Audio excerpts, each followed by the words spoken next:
오늘 하나님께서 우리 모두에게 주시는 은혜의 말씀은 에스라 9장 13절부터 15절까지 기록된 말씀입니다. 이제 우리 함께 읽겠습니다. 우리의 악한 행실과 큰 죄로 말미암아 이 모든 일을 당하여 싸우나 우리 하나님이 우리의 죄악보다 형벌을 가볍게 하시고 이만큼 백성을 남겨 주셨사오니 우리가 어찌 다시 주의 계명을 거역하고 이 가증한 백성들과 통혼하오리까? 주께서 어찌 우리를 멸시하시고 남아 피할 자가 없도록 진노하시지 아니하시리이까? 이스라엘의 하나님 여호와여, 주는 의로우시니 우리가 남아 피한 것이 오늘날과 같사옵거늘 도리어 주께 범죄하여 싸우니 이로 말미암아 주 앞에 한 사람 감히 서지 못하겠나이다 하니라. 아멘. 아멘.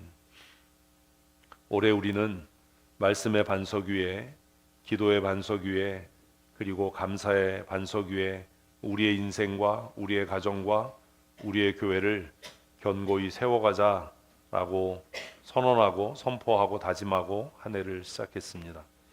가장 중요한 것은 하나님의 말씀이 우리의 삶의 기초가 되는 겁니다. 아멘. 아멘. 이게 명확하고 확실하지 않으면 마침내 흘러 떠내려갈 수밖에 없습니다.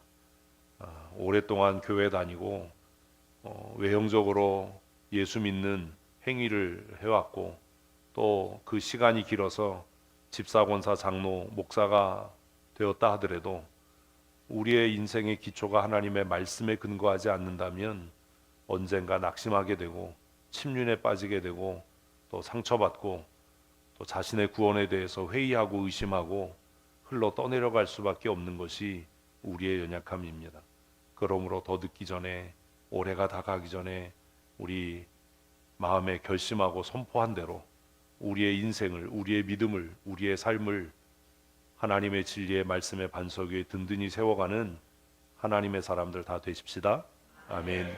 그리고 그 약속의 말씀을 붙잡고 하나님 앞에 부르짖어 기도함으로 악한 마귀 원수 사단이 우리를 낙심하게 하고 우리를 참소할 때에 믿음으로 승리하는 하나님의 사람들로 사십시다. 아멘. 그리고 무엇보다도 지난주에 말씀을 함께 우리 묵상한 대로 한 번밖에 못 사는 인생이니까 우리 최고의 인생을 사는 그런 믿음의 사람들이 다 되시기를 축복합니다. 다시 질문합니다. 우리는 왜 감사하는 삶을 살아야 하지요? 왜 감사해야 합니까? 많은 성도들이 그렇게 이야기합니다. 목사님, 지금 내 상황에선 도저히 감사할 수 없습니다. 내 마음이 너무 힘들고 내 상황이 너무 열악하고 내가 가진 것이 너무 없어서 또 다른 사람과 비교했을 때 내 안에 끊임없는 그 상처와 열등감으로 인해서 감사할 수가 없습니다. 그래서 예수 믿고 교회 나오면서도 늘 불안하고 초조하고 또 슬픔이 가득하고 염려가 근심이 그의 삶을 지배하는 삶을 살아가는 사람들이 너무나 많은 것들을 우리는 어렵지 않게 발견을 합니다. 고난 가운데 슬픔이 우리를 짓누르고 있고 우리의 능력으로 헤쳐나갈 수 없는 문제가 겹겹이 우리의 삶을 에워싸고 있는 이 상황에서 우리는 왜 감사해야 하지요? 이 지난주 말씀이 소화가 안 된 거예요. 왜 감사해야 한다고요? 최고의 인생을 살기 위해서요. 하나님께 영광 이런 얘기 하지 맙시다. 거기까지 우리 가지도 못하면. 여러분 한 번밖에 못 살잖아요. 우리가 두 번, 세 번 살 수 있으면 이번 판은 뭐? 연습. 다음 판은 본 게임. 뭐 이럴 수 있어요. 제가 오래전에 예전에 우리 교회에서 말씀을 그렇게 전했던 적이 있습니다. 컴퓨터 쓰다가 에러가 나면 뭐 하면 되죠? 리셋 버튼 누르면 됩니다. 게임하다가 지면 어떻게 하면 되죠? 다시 하면 됩니다. 제가 우리 교회 처음 왔을 때 그때 그 스타크래프트라는 게임 나오기 전에 레드 얼렛이라는 게임이 나왔어요. 그 게임을 2박 3일 밤새고 끝까지 다 깼어요. 한번 시작하면 끝을 보니까. 근데 마지막 판 가니까 계속 죽는 거예요. 그래서 어떻게 했겠어요? 조금 하고 저장하고 지면 다시 시작하는 거예요. 그런데요, 우리 인생은 리셋 버튼이 없습니다. 저장하고 다시 시작할 수가 없습니다. 오늘 이 시간은 한 번 가면 다시 오지 않습니다. 그래서 너무 그게 안타까운 겁니다. 한 번 가면 다시 오지 않는 이 시간을 왜 이렇게 소모해 버릴까? 그래서 예배의 자리에 나와 있는데 예배하지 않고 기쁨이 없고 이런 모습을 보면 너무 안타깝고 마음이 아픈 거예요. 한 번 가면 다시 오지 않는 이 시간을 왜 이렇게밖에는 사용하지 못하는가? 사랑하는 성도 여러분, 제가 결심했다고 그랬잖아요. 뭘요? 최고의 인생을 살겠다. 최고의 인생. 지난주 중에 어머님을 뵙고 왔습니다. 이제 올해 만 나이로 93세가 되셨고 한국 나이로 94세이십니다. 아직 건강하십니다. 잘 걸어 다니시고 이제 등도 많이 굽으시고 그래서 이렇게 보면서 얼마나 사실 수 있을까?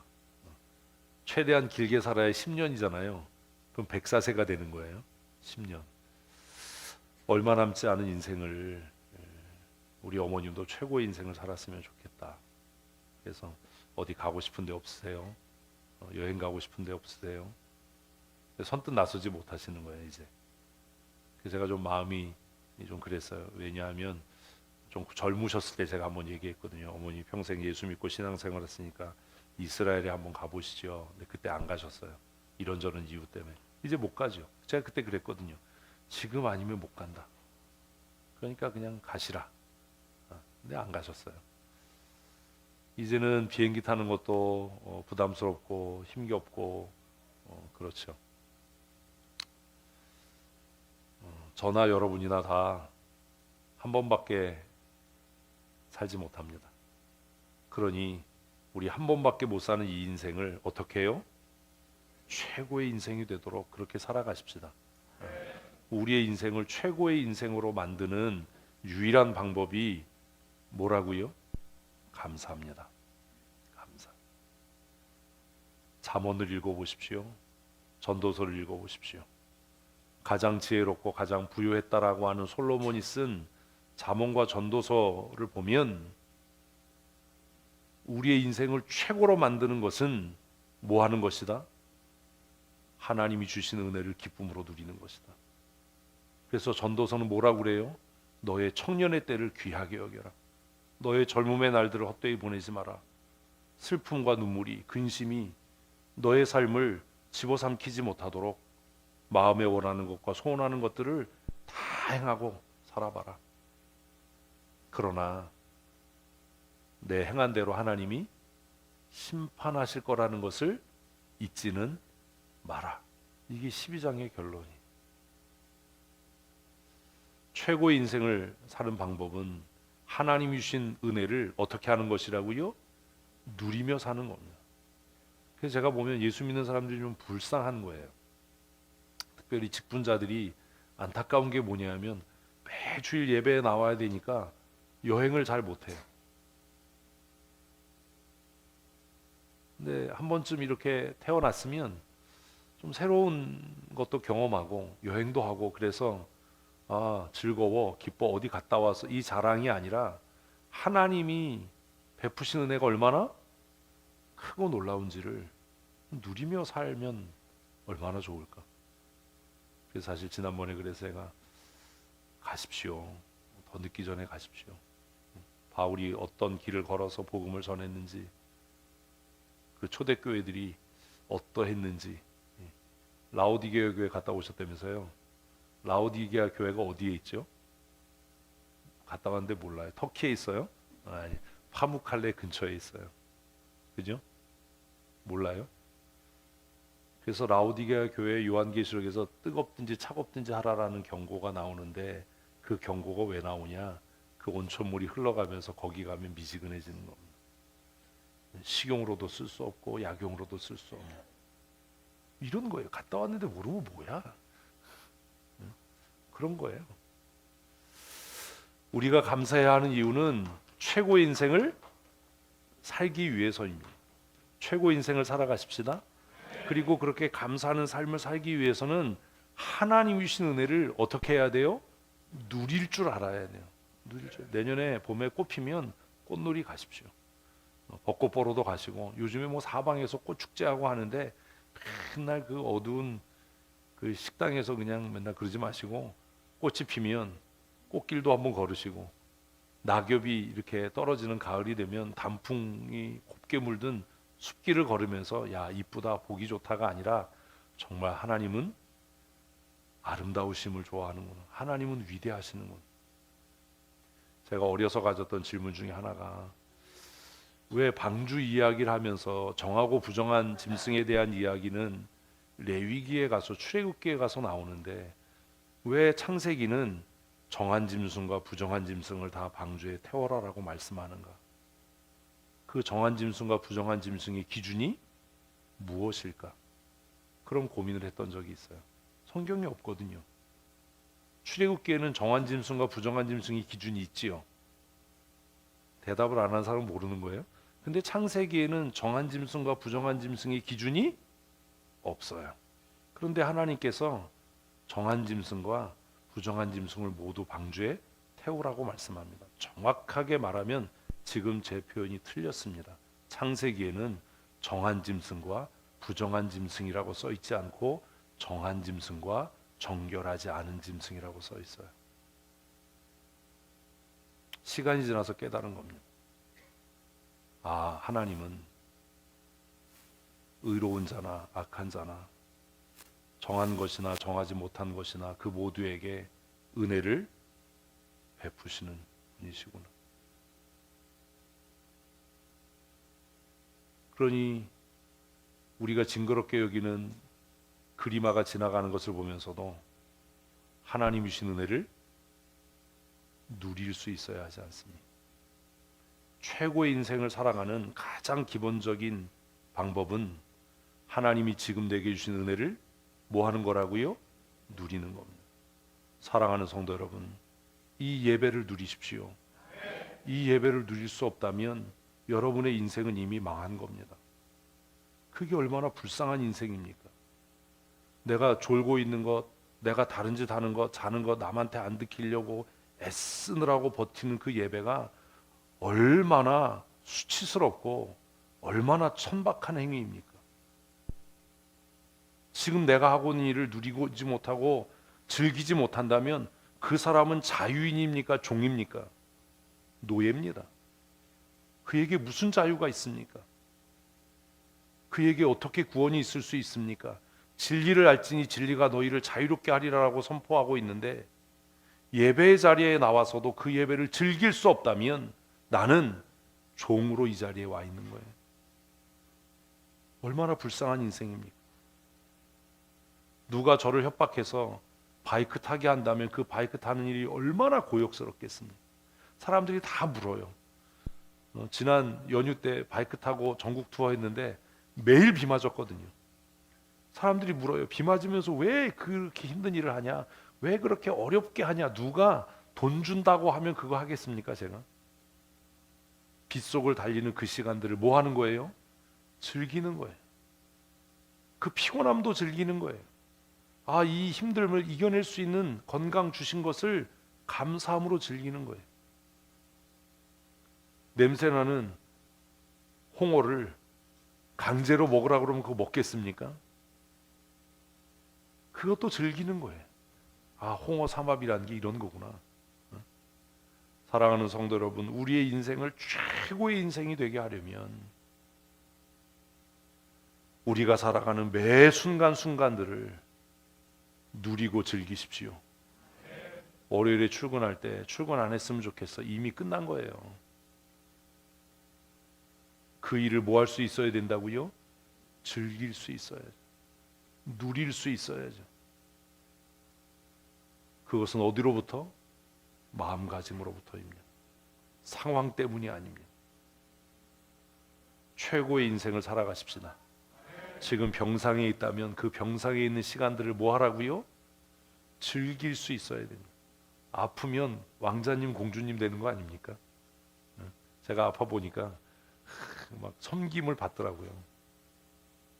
조금 더 있었으면 좋겠다라는 생각도 들 정도로 힘들고 고통스럽지만 그 시간들을 즐길 수 있을 때 그 병상의 시간들도 우리의 인생을 최고로 만들어가는 은혜가 될 줄로 믿습니다. 우리의 인생이 최고의 인생이 되기 위해서 성경은 하나님이 주신 은혜를 충만하게 즐겨라. 그것이 잠언과 전도서의 결론이거든요. 그리고 그렇게 인생을 만끽하고 즐기는 것이 하나님을 영화롭게 하는 일이다 라고 종교개혁자들은 정의했던 겁니다.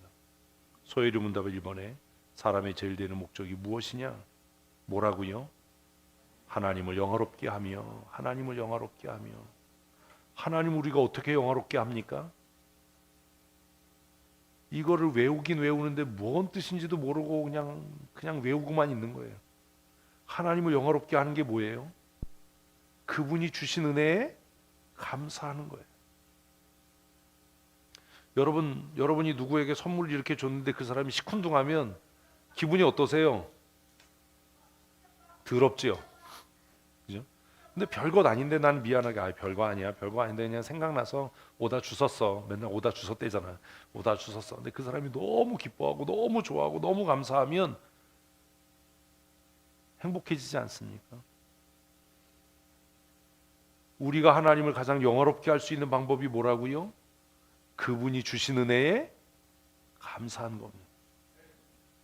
하나님 너무 아름답습니다. 제가 한계령 꼭대기에 올라가서 한 얘기거든요. 너무 아름답습니다. 정성택 집사님하고 둘이 바이크 타고 원래는 3대령을 넘는 게 목적이었어요. 진부령, 한계령, 미시령을 넘어서 한번 돌아오자. 근데 누가 옆에서 진고개가 좋다. 그래서 방향을 바꿨어요. 진고개를 넘어서 그러면 한계령을 넘어서 돌아오자. 한계령 정상에 휴게소가 있잖아요. 휴게소에 앉아서 커피와 찐빵을 먹으면서 마음속으로 하나님 너무 근사합니다. 너무 아름답습니다. 하나님을 영화롭게 하는 것은 마지못해서 억지로 기도의 자리에 나와서 기도하는 척하고 예배하는 척하고 뭐 인상 쓰고 앉아서 이런 게 아니라 하나님이 주신 매 순간을 뭐 하는 것? 즐기고 누림으로 감사하는 겁니다. 이게 최고의 인생을 사는 겁니다. 하나님을 영원토록 즐거워한다는 게 뭡니까? 그분이 주신 은혜에 반응하는 것 아닙니까? 하나님을 우리가 어떻게 즐거워할 수 있습니까? 노랗게 물든 단풍을 보면서 하나님 정말 아름다워요. 어떤 화가가 이런 물감으로 이런 그림을 그릴 수 있겠습니까? 원주의 반계리에 은행나무가 있습니다. 추정으로는 800년이 됐다고. 제가 태어난 1964년에 보호수로 지정이 됐다고. 그 나무를 한 바퀴 이렇게 돌면서 하나님 지난 800년 동안 이 나무가 자라는 것을 지켜보신 하나님, 그리고 그 나무도 우리나라의 역사를 지켜보지 않았겠습니까? 하나님은 처음과 끝이 없으신 영원하신 분이십니다. 800년 된 나무도 이렇게 아름다운데 하나님은 얼마나 아름답고 영화로우시겠습니까? 그 은행나무 하나 있어요. 거기 5만 사람들이 가가지고 차가 얼마나 밀리는지.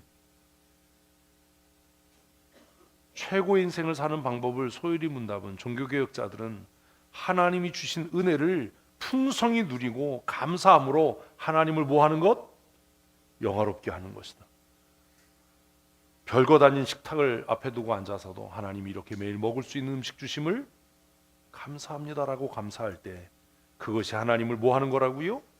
영화롭게 하는 일이고, 우리가 모여서 예배할 때도 하나님 지난 한 주간 동안 힘겹고 어려운 삶을 살았지만 이렇게 하나님 앞에 나와 예배할 수 있는 은혜 주심에 감사합니다라고 감사할 때 그것이 하나님을 가장 영화롭게 하는 방법이고, 그래서 감사는 우리의 인생을 최고의 인생으로 만드는 유일한 방법입니다.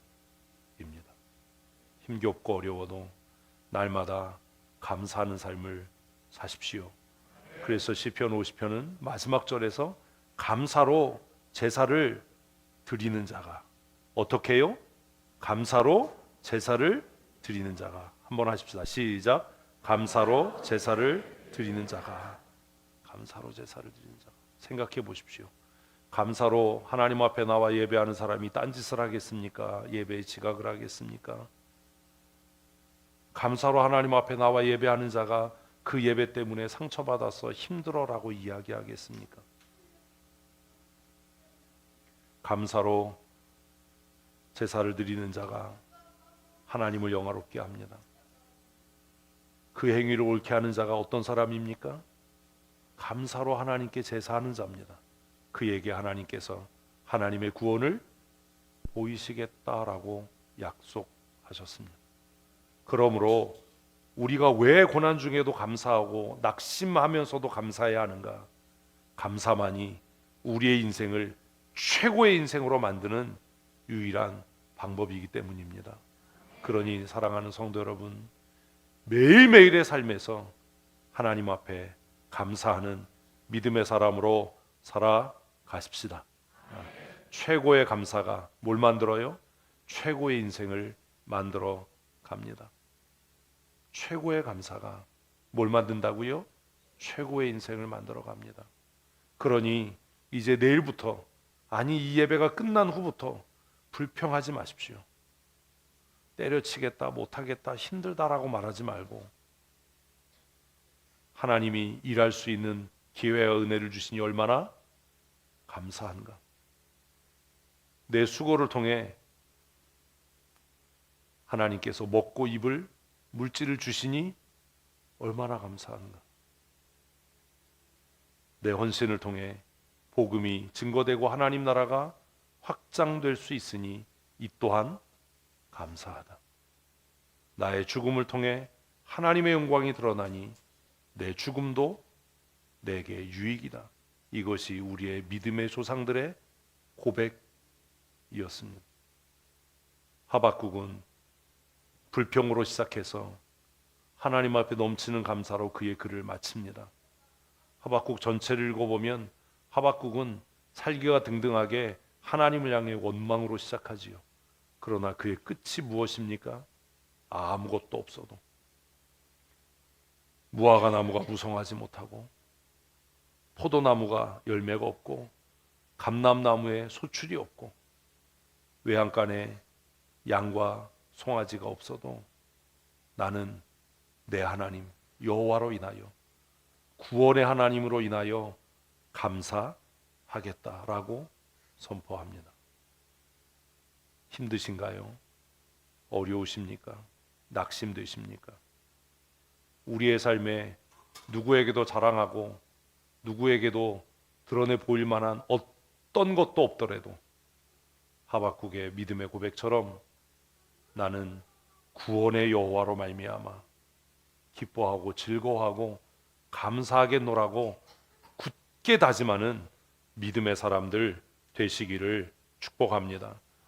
나는 여호와로 말미암아 즐거워하며 나의 구원의 하나님으로 말미암아 기뻐하리로다. 아멘. 이렇게 기쁨으로 감사로 최고의 영광을 주께 돌리는 자들에게 하나님께서 회복의 은혜와 넘치는 복을 주실 줄로 믿습니다. 그래서 지난 주일에 감사는 나로부터 시작하는 것이 아니라 누구로부터? 하나님께로부터 시작하는 것이다.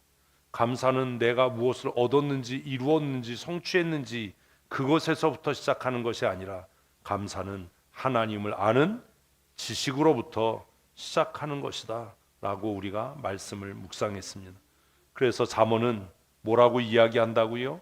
여호와를 경외하는 것. 여기서 경외는 감사로 하나님을 예배하는 것이라고 해석할 수 있지 않겠습니까? 기쁨과 감사함으로 하나님 앞에 나와 경배하는 것이 무엇이다? 지식의 근본이다. 최고의 인생을 만들어가는 삶의 출발이다.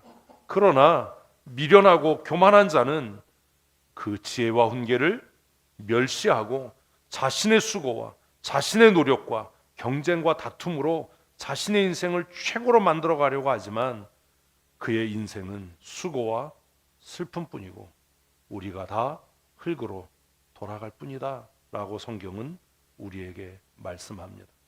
아침에 일찍 일어나고 늦게 누우며 수고의 떡을 먹음이 헛되도다.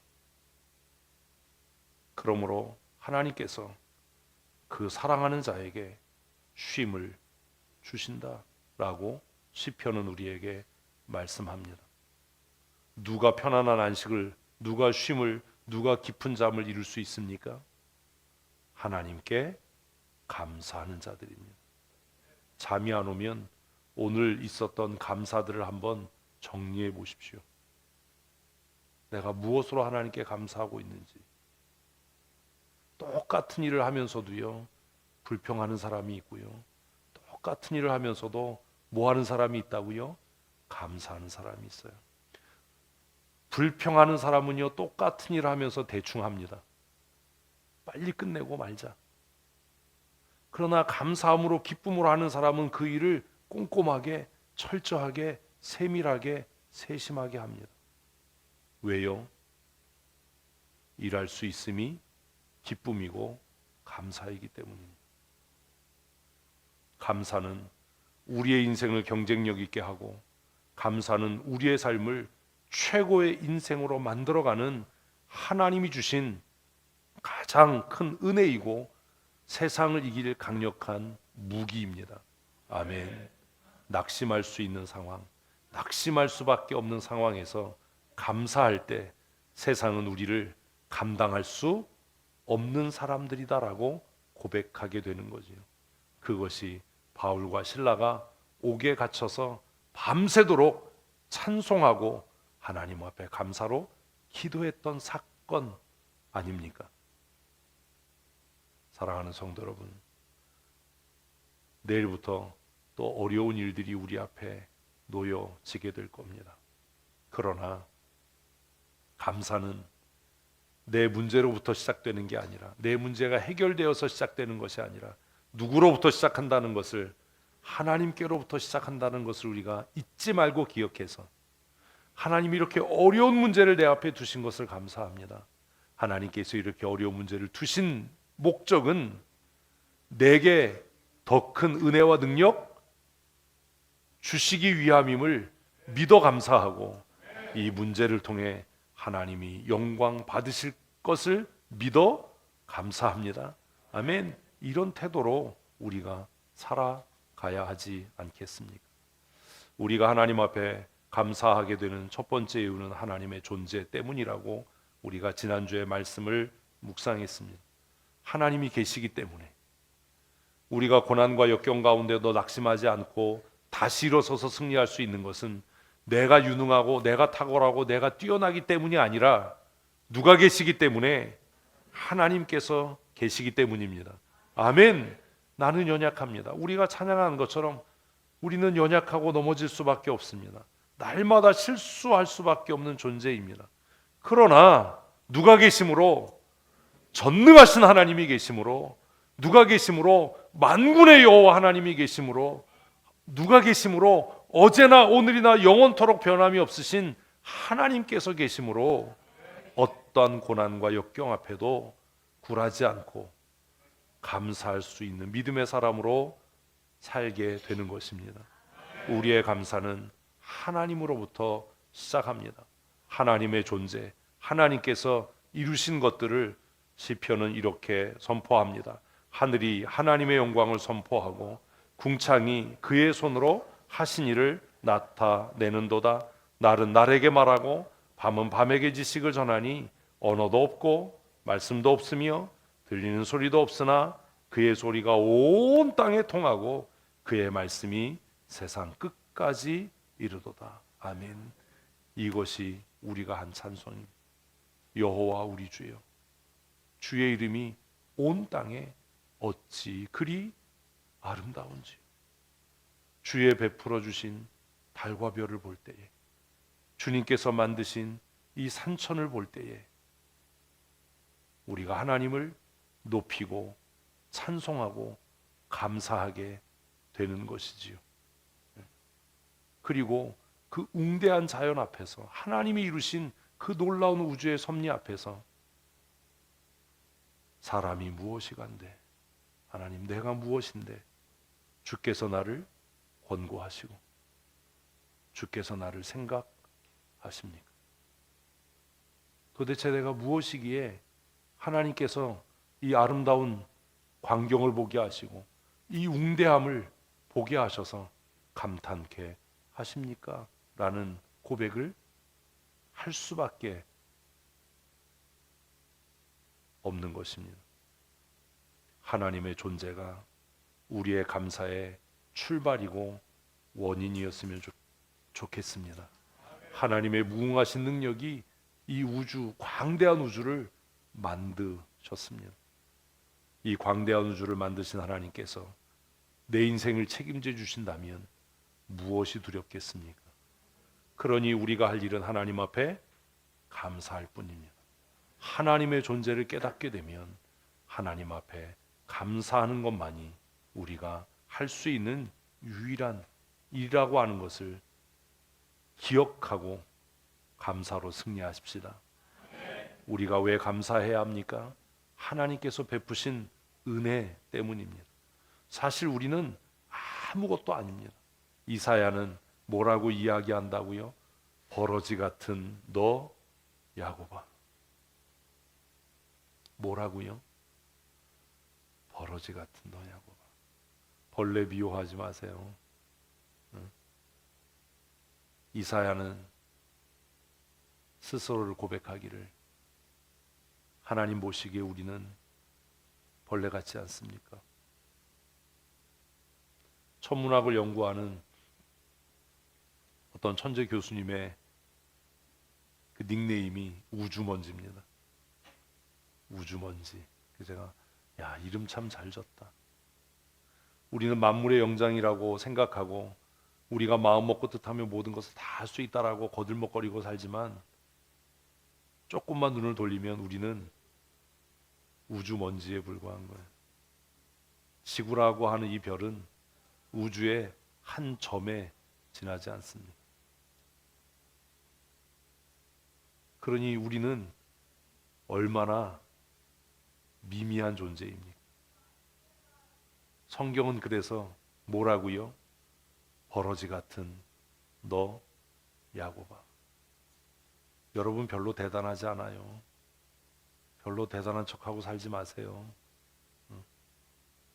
별로 대단하지도 않으면서 목에 힘주고 내 뜻대로 안 돼, 나를 무시해, 뭐 이러고 삽니까? 우리가 얼마나 하찮은 존재인지를 깨닫지 못해서 그런 거죠. 그냥 벌레만도 못한 거잖아요. 사실 어떤 때 보면 바퀴벌레보다도 못하다라는 생각이 들잖아요. 성경은 이스라엘 백성들을, 하나님의 택함 받은 백성들을 뭐라고 부른다고요? 왜 얘기를 안 하세요? 버러지 같은 너 야곱아. 벌레보다 못한 우리를 하나님께서 같이 읽습니다. 너 이스라엘 사람들아 두려워하지 말라. 나 여호와가 말하노니 내가 너를 도울 것이라. 내 구속자는 이스라엘의 거룩한 이인이라. 아멘. 어떻게 감사하지 않을 수 있습니까?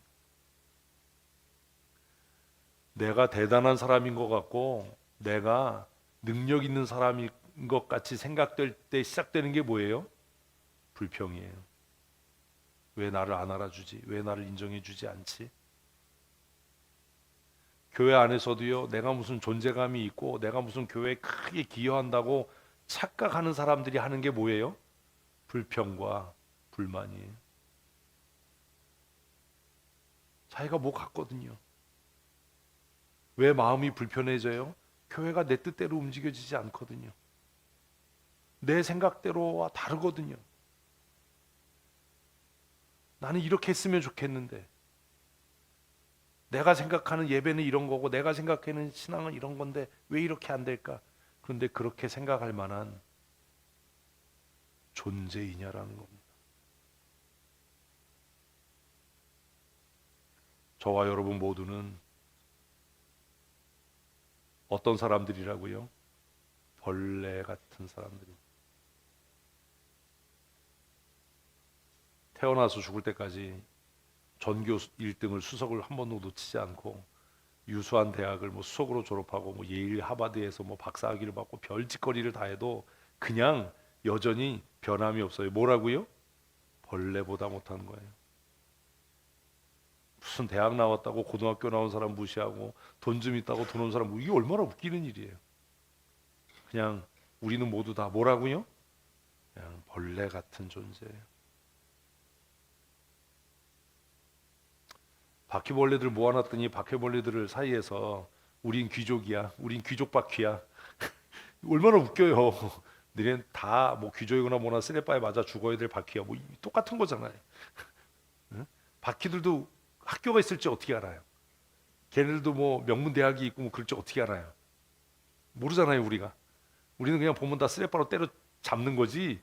얘가 무슨 뭐 재산이 얼마나 있나, 뭐 1년에 생산성이 얼마나 있어, 알을 몇 개 낳나, 뭐 이런 거 안 따지잖아요. 불편하십니까? 불만과 불평이 가득하십니까? 뭐의 증거라고요?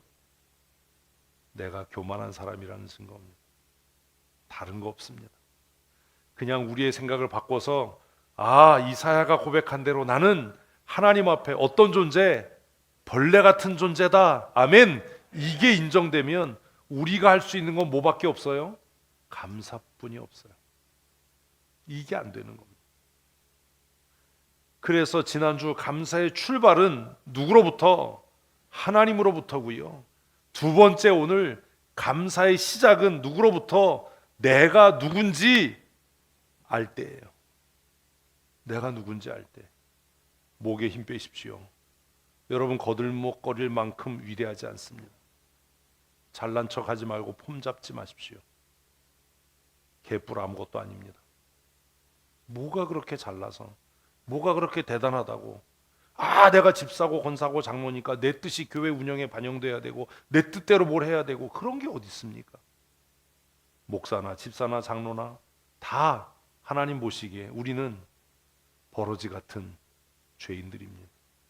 그러니 하나님의 은혜를 구할 뿐이지요. 우리가 하나님의 은혜를 구하는 출발은 내가 누구인지 깨닫고 하나님께서 나를 위해 행하신 은혜가 무엇인지를 깨달을 때입니다. 말로는 뭐 죄인이라고 얘기하는데 무슨 죄인이, 그런 죄인이 어디 있어요? 여러분, 교도소에 갇혀 있는 죄인이 교도소를 바꾸겠다라는 게 말이 됩니까? 에? 그게 말이 되는 소리입니까? 교도소에 갇힌 죄인이 메뉴를 좀 바꿔주세요. 응? 우리 좀 보일러 좀 많이 뗍시다. 뭐 이게 말이 되는 소리입니까? 하나님 앞에 내가 어떤 사람인지 깨달아 알 때 비로소 우리의 삶에 감사가 넘치게 될 줄로 믿습니다. 다시 한번 이사야가 고백한 말씀을 읽습니다. 그러나 나의 종 너 이스라엘아, 내가 택한 야곱아, 나의 벗 아브라함의 자손아, 내가 땅 끝에서부터 너를 붙들며 땅 모퉁이에서부터 너를 부르고 내게 이르기를 너는 나의 종이라. 내가 너를 택하고 실어버리지 아니하였다 하였노라. 아멘. 아멘. 내 자격 때문이 아닙니다. 하나님의 긍휼하심과 하나님의 은혜로 하나님께서 우리를, 벌레보도 못한 우리를 택하고 부르셔서 뭐라고요? 나의 종, 나의 벗이라고 말씀하신다는 겁니다. 그러니 얼마나 감사합니까? 더 나아가서 내가 너를 택하고 실어 버리지 아니하였다. 이렇게 말씀하시니 얼마나 감사한 일입니까? 우리 다시 함께 읽습니다. 두려워하지 말라. 내가 너와 함께함이라. 놀라지 말라. 나는 내 하나님이 됨이라. 이게 안 보이시는군요. 내가 너를 굳세게 하리라. 참으로 너를 도와주리라. 참으로 의로운 오른손으로 너를 붙들리라. 아멘. 이 정도는 외울 줄 알았어요. 제가 학생 때 늘 외우고 다니던 말씀입니다. 두려워지고 낙심될 때 내가 늘 습관처럼 외우던 말씀입니다. 두려워 말라, 내가 너와 함께함이라. 놀라지 말라, 나는 너의 하나님이 됨이라. 내가 너를 굳세게 하겠고 내가 너를 참으로 도와주고 나의 의로운 오른손으로 너를 붙들겠다. 이 말씀을 묵상하고 암송할 때마다 어떤 어려움과 시험과 환난을 만나도 해야 하고 할 수밖에 없고 하게 되는 일은 뭐라고요? 감사인 겁니다. 감사. 문제 때문에 불평하는 것이 아니라 내가 너를 참으로 도와주고 의로운 오른손으로 너를 붙들겠다라고 약속하신 그 하나님의 은혜가 너무 감사한 거지요. 그리고 그렇게 살아오다 보니까 60이 넘은 겁니다. 돌아보면 모두가 다 하나님의 은혜이지 않습니까? 사랑하는 성도 여러분, 우리가 하나님을 향해서 할 수밖에 없고 해야만 하는 유일한 일은 뭐 하는 일이라고요? 하나님이 주신 은혜에 감사하는 겁니다. 하나님께서 우리를 창조하셨고 하나님께서 우리를 택하고 부르시고 값주고 사셔서 하나님의 자녀가 되게 하셨습니다. 그래서 이사야는 내가 너를 어떻게 했다고요? 콕 찍어 불렀다. 지명하여 불렀으니 너는 내 것이다. 한번 하십시다. 나는 주님의 것입니다. 나는 하나님의 소유된 백성입니다. 아멘. 이것만으로도 충분하지 않습니까? 그 별것 아닌 돈 때문에, 사람과의 힘겹고 어려운 갈등 때문에 불평하고 원망한다면 우리가 얼마나 미련하고 악한 존재입니까? 사람들이 다 등을 돌리고 하박국의 고백처럼 무화과 나무가 무성하지 못하고 포도나무에 소출이 없고 감람나무에 열매가 없어도 내가 너를 구속하였고 내가 너를 지명하여 불렀나니 너는 내 것이다 말씀하시는 하나님의 은혜로 인해서 기뻐하고 즐거워하고 감사하는 하나님의 사람으로 살아가십시다. 하나님은 어떤 분이신데요? 능력이 한이 없으시고 이 세상의 모든 부가 하나님께로부터 나오고 이 세상의 모든 권세도 하나님께로 말미암았다면, 그래서 바울은 로마서에서 모든 것이 주께로부터 나와서 주로 말미암고 주께로 돌아갑니다. 그래서 우리가 하나님 앞에 감사할 수밖에 없습니다라고 고백했던 것 같이 이제 저와 여러분의 삶에 하나님 주신 은혜로 날마다 감사하는 그런 변화가 시작될 줄로 믿습니다. 그리고 중요한 것은 그 하나님의 은혜를 입은 내가 어떤 존재인지를 절대로 잊지 않는 겁니다. 옆에 분에게 한번 하십시다. 당신은 하나님의 은혜를 입은 사람입니다. 아멘. 아멘. 적어도 그렇게 생각하십시오. 뭐 매주 끌려오는 것 같이 예배 나와도 우리 춘천성도교에 나오시는 여러분들은 특별히 하나님의 은혜와 사랑을 받은 사람들이라는 것을 잊지 마십시다. 그리고 서로에게 권면하고, 야, 너 하나님의 은혜 받은 사람인데 그래서 되겠냐? 너 하나님의 택함을 받은 사람인데 그렇게 살아서 되겠냐?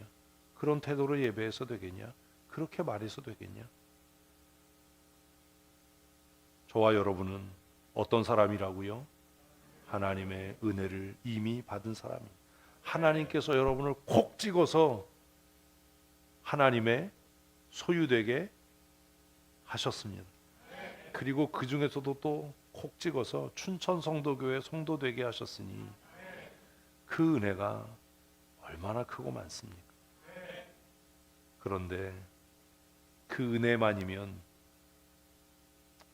그래도 감사해야 되지만 부족하죠. 그 은혜를 생각하고 뭘 잊지 말아야 돼요? 내가 어떤 존재인가를 잊지 말아야 돼요. 제가 여러 번 말씀드린 대로 우리는 의인이 아닙니다. 착각하지 마십시오.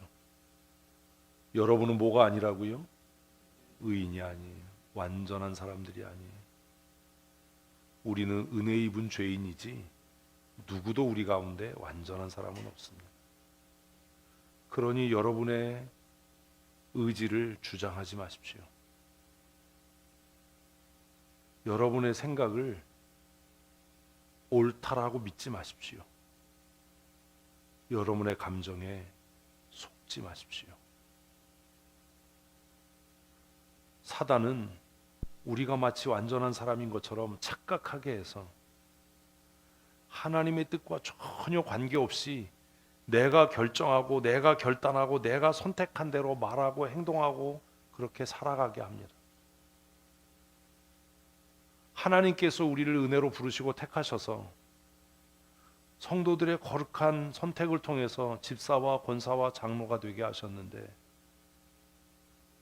내가 내 감정과 내 의지대로 내가 이제 그만하겠다, 내가 이 일을 멈추겠다라고 우리는 결심하고 결단하고 선택합니다. 그리고 그렇게 말합니다. 이게 교회를 위하는 일이야. 누가 그렇게 얘기하던가요? 그 선택이 하나님의 영광을 위한 거라고, 교회의 유익을 위한 거라고 누가 그렇게 말하던가요? 그렇게 생각하는 사람은 누구밖에 없어요? 그 당사자 한 사람밖에 없어요. 왜요? 왜 그렇게 생각하고 판단해요? 자기가 의롭고 자기 판단이 옳다라고 생각하는 겁니다. 제가 이 세상에서 믿지 않는 부류의 사람들이 몇 있습니다. 응? 무슨 말을 해도 안 믿는 사람들의 부류가 몇 있어요. 제가 응? 비밀이에요. 영업 비밀. 그런데 제가 믿지 않는 사람 가운데 첫 번째가 누군지 아세요? 제가 누굴 것 같아요? 제가 믿지 않는 사람 가운데 첫 번째가 누굴 것 같아요? 모르는구나. 박미초 장로님 누굴 것 같아? 아니야, 나 자신이야. 나는 나를 안 믿어. 나는 나를 안 믿어요. 특별히 내 감정을 안 믿어요.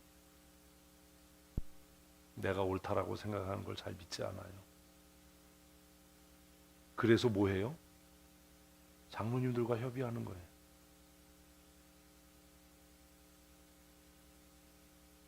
만일 제가 제 생각이 옳다라고 믿으면 매일 뭐 장로님들 만날 이유가 없어요. 내 생각대로 하지.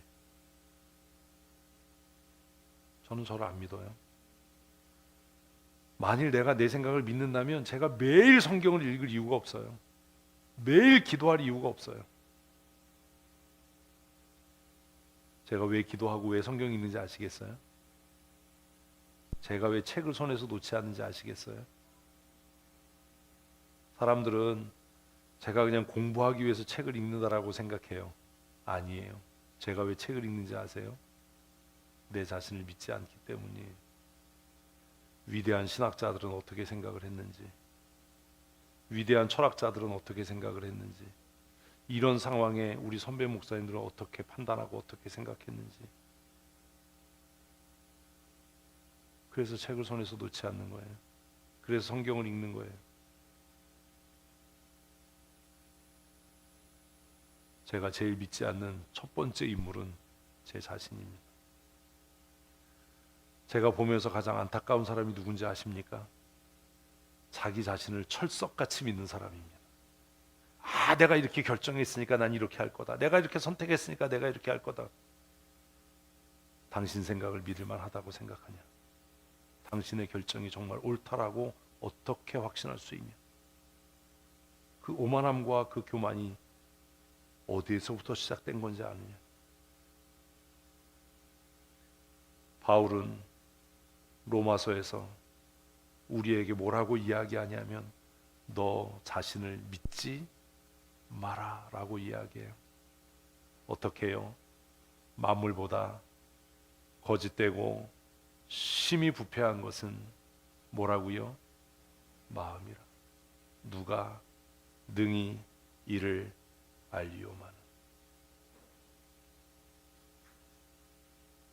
자신의 마음이 심히 부패하고 거짓된다는 것을 하나님의 은혜 밖에 있는 사람은 모른다는 거예요.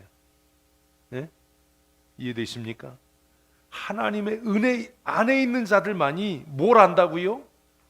내 마음이 심히 부패하고 심히 거짓돼서 내 감정과 내 판단과 내 이성적인 논리로는 하나님의 의를 이룰 수 없다는 것을 안다는 거예요.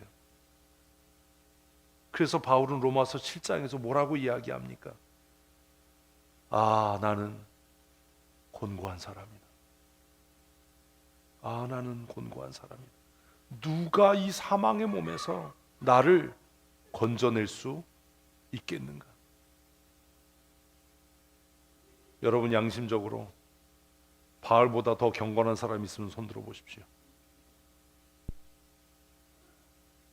여러분이 스스로 생각할 때 나는 바울 사도보다 더 성령께 사로잡히고 하나님의 말씀에 사로잡혔다라고 확신할 수 있는 사람 손 들어 보십시오.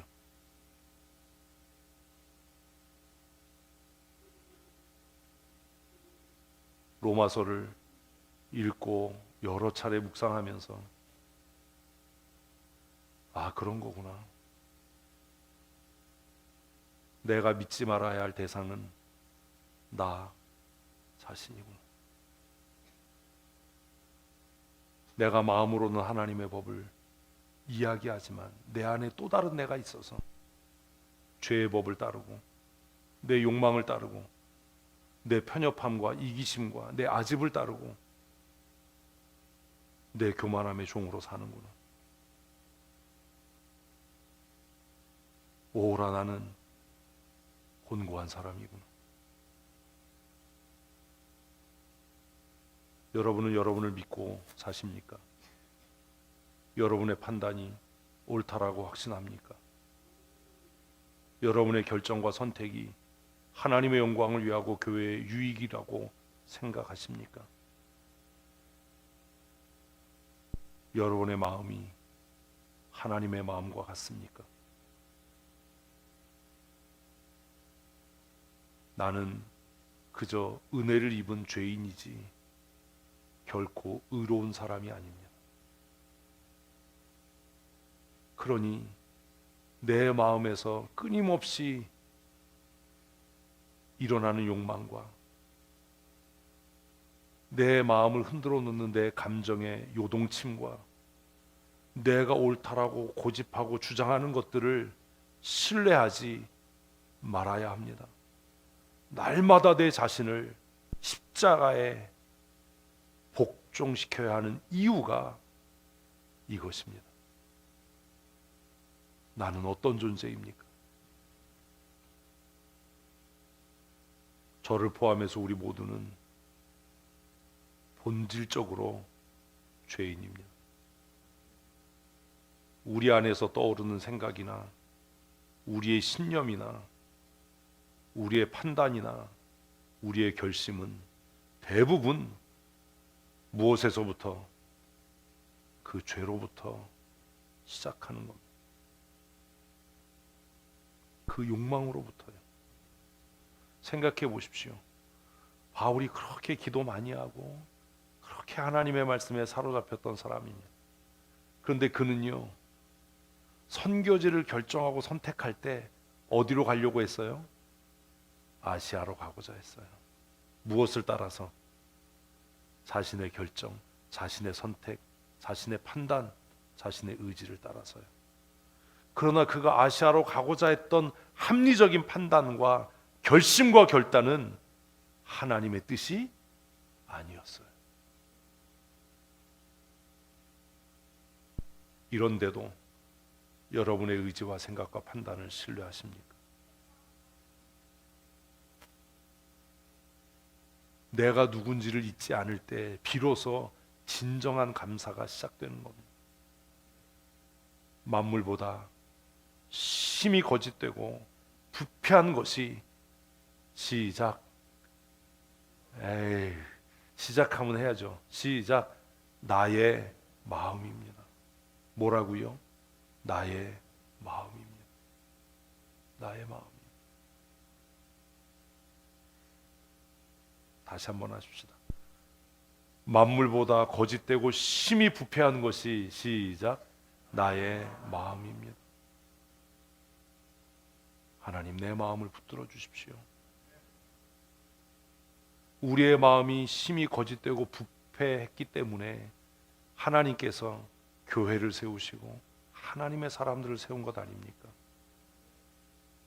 목사님, 내 마음에 이런 생각이 있는데 목사님 생각엔 어떠십니까? 저를 위해서 기도해 주십시오.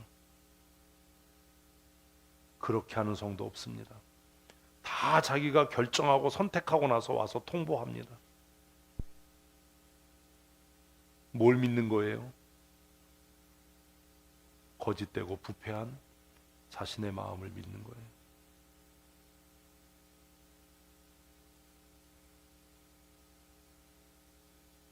사랑하는 성도 여러분, 우리의 삶이 하나님 주신 은혜와 감사로 충만하려면 우리 자신의 마음의 흐름대로 살지 말고 무엇대로요? 하나님의 은혜로 살아야 합니다. 그래서 성경 읽으라고, 그래서 큐티하라고 이야기하는 겁니다. 성경 읽고도 무슨 말인지 모르고 말씀 묵상이 안 되는데 어떻게 하나님의 뜻을 알아서 어떻게 하나님의 뜻대로 살겠습니까? 큐티가 안 되고 성경 읽어도 무슨 말인지 모르겠거든. 좀 목사한테 묻기라도 하십시오. 결정하고 와서 통보하지 말고. 결정하고 와서 통보하면 저는 딱 한 가지 대답합니다. 뭐라고요? 그렇게 하십시오. 왜요? 어차피 안 들을 거거든요. 다 결정하고 선택할 때까지 얼마나 많은 시간 생각했겠어요. 결정하고 선택까지 얼마나 많은 고민을 했겠어요. 그 많은 고민과 그 많은 생각을 제 몇 마디 말로 바꿀 수 있겠습니까? 그러니 그냥 알겠습니다. 그렇게 하십시오. 끝. 길게 얘기하지 않습니다. 그러나 어떻게 해야 될까요? 어떻게 하는 게 좋겠습니까? 라고 물으면 제가 하나하나 설명을 할 겁니다. 확신이 없으면 시간을 좀 주십시오. 제가 기도해보고 말씀드리겠습니다. 하나님의 은혜를 입었다 하더라도 저와 여러분은 모두 다 죄인입니다. 우리의 마음은 거짓되고 심히 부패해서 하나님의 뜻을 이룰 수 없습니다. 그래서 성경은 모든 사람이 시작 죄를 범하였음에 하나님의 영광에 이르지 못하더니 라고 말씀하는 겁니다. 모든 사람이에 누구도 들어가요? 나도 들어가는 거잖아요. 모든 사람이 죄를 범하였음에 하나님의 영광에 이르지 못하더니. 그래서 무언가 결정하고 선택하기 전에 성경은 뭐라고 말씀하시지? 하나님의 뜻이 어디에 있지를 고민해야 되는 거고, 그것이 자연적으로 자연스럽게 내 안에서 실현되기 위해서 날마다 성경을 읽고 날마다 성경을 묵상하고 날마다 기도하는 일을 그래서 멈추지 말아야 되는 겁니다. 왜 성경을 읽냐고요? 왜 기도해야 되냐고요? 왜 묵상해야 되냐고요? 여러분 한번 생각해 보십시오. 제가 1년에 아무리 못 읽어도 성경을 5번에서 6번 이상을 읽습니다. 그러면 제가 성경을 몇 번 읽었겠습니까? 제가 신학교 다닐 때는 성경을 1년에 한 10번씩 읽었습니다. 10번씩 7년을 신학교 다녔으니 그것만 해도 70번 아닙니까? 그런데 왜 매일 지금도 성경을 매일 그렇게 읽죠? 성경의 내용을 알기 위해서일까요? 아닙니다. 내가 나를 믿지 못하기 때문입니다. 믿을 수 없기 때문입니다. 이 세상에서 가장 거짓되고 심히 부패한 것이 내 마음인 것을 알아서 하나님, 이런 순간에는 어떻게 해야 되나요? 이럴 때는 어떻게 결정해야 됩니까? 하나님의 뜻은 무엇이었습니까? 하나님의 은혜 받은 사람들이 왜 광야에서 죽어야 했고, 하나님의 은혜 받은 사람들이 어떻게 그 불같은 시험을 이겨낼 수 있었습니까? 그 답을 찾기 위해서 성경을 읽는 겁니다. 그래서 묵상하는 겁니다. 그래서 기도하는 겁니다. 모든 사람이 죄를 범하였음에 하나님의 영광에 이를 수 없기 때문입니다. 오늘 본문 말씀에서 하나님의 은혜가 얼마나 놀랍고 큰지를 이렇게 선포합니다. 같이 읽습니다. 우리의 악한 행실과 큰 죄로 말미암아 이 모든 일을 당하였사오나 우리 하나님이 우리 죄 악보다 형벌을 가볍게 하시고 이만큼 백성을 남겨주셨사오니. 아멘. 억울하시지요? 힘드시지요? 왠지 아세요? 내가 당하는 형벌이 내 죄보다 무겁다라고 생각하기 때문입니다. 성경은 뭐라고요? 내가 당하는 형벌이 내가 저지른 죄에 비해서 뭐하다? 가볍다. 직장에서 누군가 여러분을 힘들게 하고 괴롭게 합니까? 지금 병 때문에 힘들고 어렵습니까? 삶의 여러 가지 문제로 인해서 고민됩니까? 남편 때문인 것 같고, 아내 때문인 것 같고, 아이들 때문인 것 같고, 누구 때문인 것 같습니까? 여러분도 그럴 거 아니에요. 신앙생활하면서 목사 때문에 힘들다고 생각하실 거 아니에요. 저는 또 그럴 거 아니에요. 여러분 때문에 내가 힘들다라고 생각할 거 아니에요. 아닙니다. 뭐 때문이라고요? 나의 죄 때문입니다. 나의 죄 때문입니다. 그러나 내가 지금 당하는 고난과 시험과 형벌은 내 죄에 비해 가볍습니다. 이것이 깨달아지면 어떤 고난과 어떤 형벌 가운데도 감사할 수 있지 않겠습니까? 1,000원짜리 물건 100원만 깎아줘도 얼마나 감사합니까? 그지요?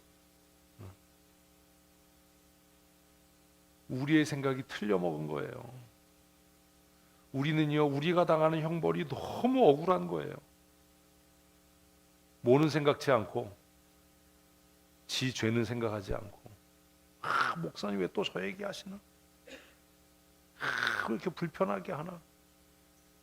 뭐는 생각하지 않아요? 자기가 한 짓은 생각하지 않아요. 자기 죄는 생각하지 않아요. 아우, 내가 한 짓에 비하면 이 정도 야단 맞는 건 가벼운 일이야. 이러면 얼마나 감사하겠어요. 생각을 바꾸십시오. 우리가 다 알진 못해도 그냥 한 가지 원칙, 내가 저지른 죄에 비해서 지금 내가 당하는 고난이 어떻다? 가볍다. 가볍다. 이것이 하나님의 은혜다.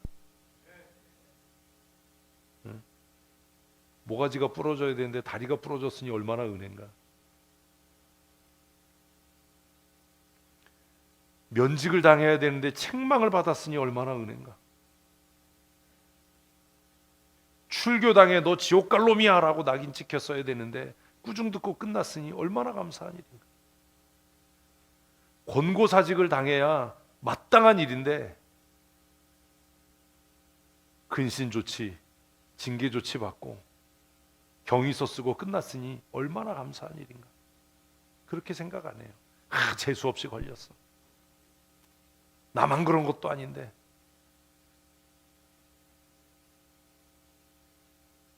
잊지 마십시오. 하나님께서 우리에게 허락하시는 고난이나 징벌은 우리가 저지른 죄에 비해 어떻다? 가볍다. 가볍다. 그리고 그 끝이 뭐예요? 남겨두실 것이다. 남겨두실 것이다. 그래서 감사하다. 여기서 끝났으면 단데 여기서 끝나지 않아요. 그러니 이제 우리가 어떻게 살아야 할 것인가? 그러니 이제 우리가 하나님을 노엽게 하지 말자. 우리가 저지른 죄에 비해서 하나님께서 내리신 징계가 가벼우니 이제 우리가 다시 하나님을 진노하게 해서 멸망의 길을 갈 이유가 무엇이냐? 그러니 우리가 하나님이 우리에게 베푸신 은혜를 따라 살아가야 하지 않겠는가? 제가 그래서 여러분께 말씀드렸잖아요. 시험과 환난이 다가올 때, 억울한 마음이 들 때 어금니 꽉 깨물고 견뎌라. 믿음의 자리를 떠나지 말아라. 내가 지은 죄에 비해 우리가 당하는 형벌은 가볍고, 그리고 우리가 그 형벌을 당할 때 우리 주님께서 우리 곁에서 함께 눈물 흘리고 계시다 라는 것을 믿어 의심치 않는다면 아골골짝 같은 그 길을 걸을 때라도 감사할 수 있지 않겠습니까?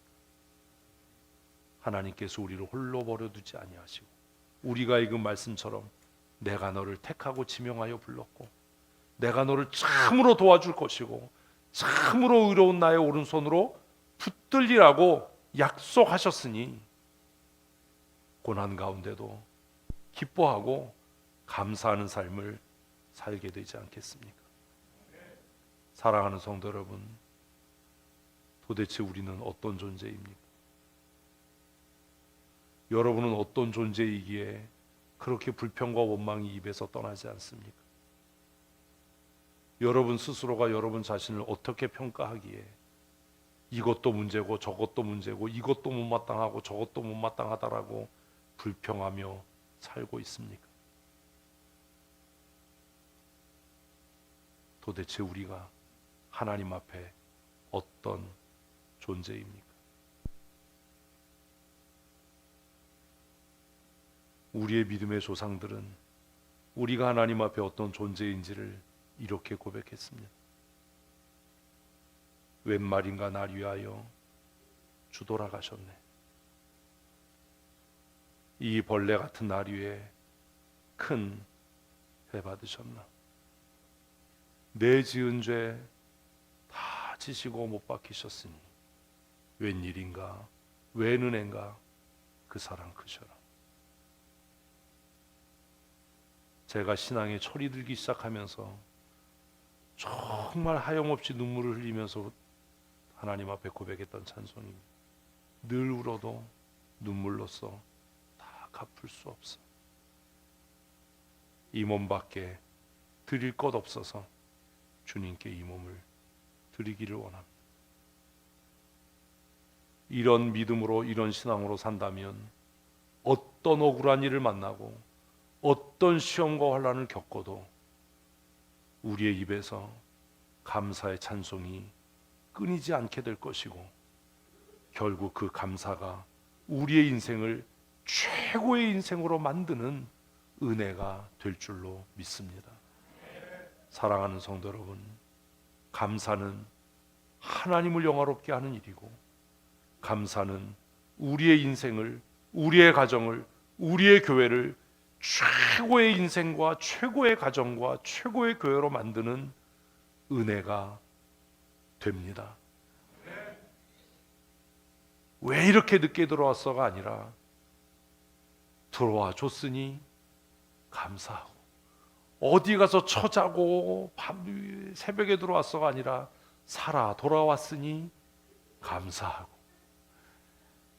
눈만 뜨면 속색여 그래도 없는 것보다 있는 게 감사하고, 고난을 통해서 하나님께서 나를 연단하셔서 더 능력 있는 하나님의 사람 되게 하실 줄로 믿어서 감사하고, 이 감사가 우리의 입에서 멈추지 않고 끊이지 않을 때 하나님께서 우리의 삶을 최고의 인생으로 만들어 가실 겁니다.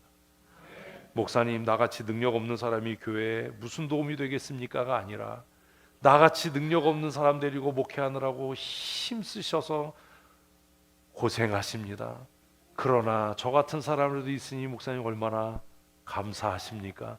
이럴 수 있는 성도가 되어야 되지 않습니까? 그래야 되지 않습니까? 그래도 목사님 두부라도 들어있으니까 다행이지 아무것도 없는 것보단 낫지 않습니까? 이럴 수 있는 성도들이 돼야 우리 안에 기쁨이 충만하지 않겠습니까? 이제 오늘부로 불평과 원망, 시기와 다툼을 끝내고 욕먹어 감사하고 핍박당해 감사하고 병들어 감사하고 건강케 됐으니 더 감사하고, 내일 출근하면 나를 못 잡아먹어서 눈에 불을 켜고 있는 왼수가 나를 더 능한 사람으로 만들 줄 믿어 감사하는 그런 하나님의 사람들 되십시다. 하나님께서 우리에게 베푸신 그 크시고 놀라우신 은혜를 기억지 아니하고 작은 고난과 시험과 환난으로 인하여 불평하며 원망하며 살아왔던 우리의 악함을 고백합니다. 하나님, 우리를 불쌍히 여기시고 우리의 교만한 목을 꺾으시고 우리의 강팍하고 완악한 마음을 깨뜨리시며 고난과 환난과 시험과 역경을 통해서 일하시고 역사하시는 하나님의 은혜를 기억하며 고난 중에 기뻐하고 감사하며 질병 가운데 하나님을 영화롭게 하는 믿음의 삶 살아갈 수 있도록 은혜 내리워 주시옵소서. 버러지 같은 너 야곱아, 내가 너를 지명하고 택하여 불렀나니 너는 내 것이라 말씀하시는 주의 음성이 우리의 귓가를 떠나지 않게 하시고 우리의 심령에 울려 퍼질 수 있도록 하나님 도우시는 은총 내리워 주시옵소서. 만물보다 거짓되고 심히 부패한 것이 나의 마음임을 알아 내 마음에 내 감정의 요동침대로 살지 않게 하시고 하나님의 약속의 말씀을 따라 순종하며 살아가는 거룩한 하나님의 사람으로 살게 하여 주시옵소서. 하나님, 웬일인지 웬 은혜인지 내가 죄인 되었을 때에 나를 위하여 고난당하신 예수 그리스도를 깊이 묵상하게 하시고 그리스도의 십자가를 날마다 바라보며 하염없이 눈물로 하나님 앞에 감사와 찬송을 올려드렸던 옥합을 깬 여인과 같이 우리의 회개의 눈물로 주의 발을 적시고 우리의 가장 귀한 것을 주께 드려 헌신하는 믿음의 사람이 되어줄 수 있도록 은혜와 복 내리워 주시옵소서. 성경을 암송하고 외웠던 바리새인들이 예수님을 영화롭게 했던 것이 아니라 눈물로 그 발을 닦고 그 발에 입맞추며 옥합을 깨뜨려 그 향유를 부었던 여인의 회개와 여인의 눈물의 감사가 예수 그리스도를 영화롭게 했다고 성경이 말씀하고 있는 그 말씀대로 우리의 눈물이, 우리의 헌신이, 우리의 희생이 예수 그리스도를 영화롭게 하는 가장 값된 헌신의 제물이 되게 하여 주시옵소서. 마음의 낙심과 무거운 짐으로 예배에 참여하지 못한 우리 사랑하는 성도들을 긍휼히 여기시고 그들의 믿음이 회복되게 하시며 그들이 어디에 있든지 예배의 자리를 사모하며 거룩한 하나님의 사람으로 천국 소망하며 살아가는 믿음의 삶 살아갈 수 있도록 은혜 내리워 주시옵소서.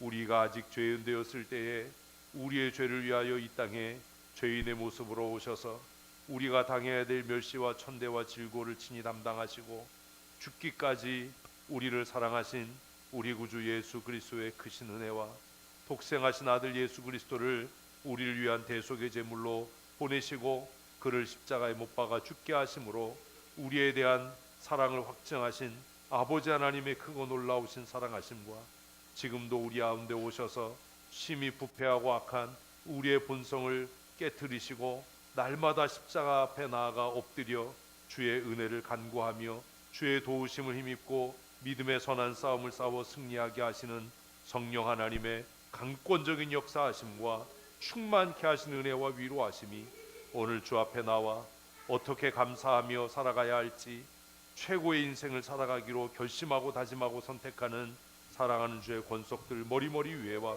우리 춘천 성도교회 위에 영원토록 함께 있을지어다.